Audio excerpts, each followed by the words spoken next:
À l'origine de cette exposition performance, il y a un programme de commande au titre éponyme, commande à 10 artistes pratiquant l'image de différentes manières, avec différentes sensibilités, différentes familles artistiques, sur la question du sport au sens élargi.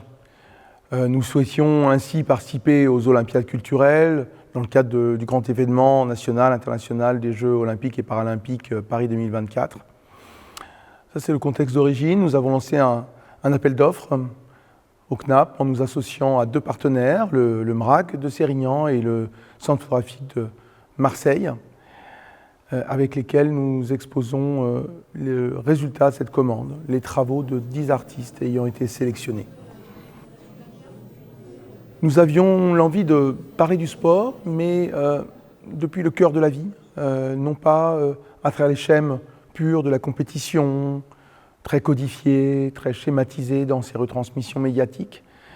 C'est un fait de culture, le sport, et nous souhaitions l'aborder depuis des pratiques inscrites au cœur de la vie, depuis ses marges, depuis les marges de la société, depuis des pratiques amateurs, depuis des pratiques investis dans différents champs.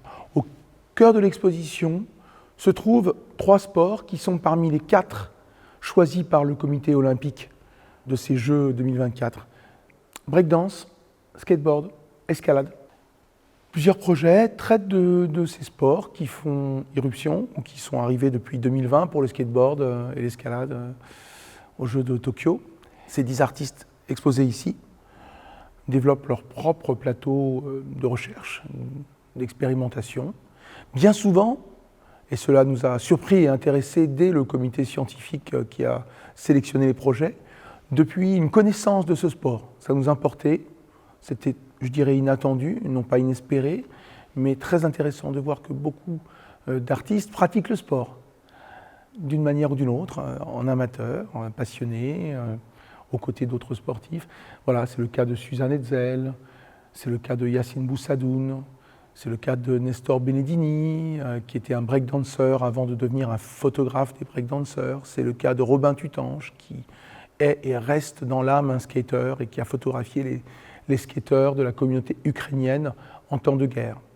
Et bien d'autres. Et puis Lila Neutre, qui est une artiste chercheuse et qui a travaillé sur le twerk après avoir travaillé sur d'autres culture transcendant le sport envisagé comme lieu d'émancipation, comme lieu de sculpture de soi, de construction de l'individualité.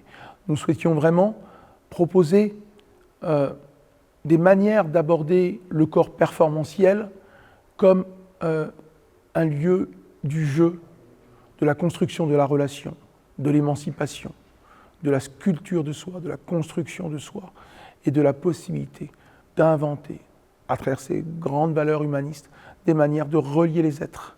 C'est une expo riche d'une diversité d'esthétiques, de langage plastique, du photoreportage, à différentes expressions, des pratiques documentaires aujourd'hui, des formes documentaires, du style documentaire qui sont prééminents dans la réinvention de l'art photographique aujourd'hui, jusque à des formes inscrites pleinement dans le champ des arts plastiques.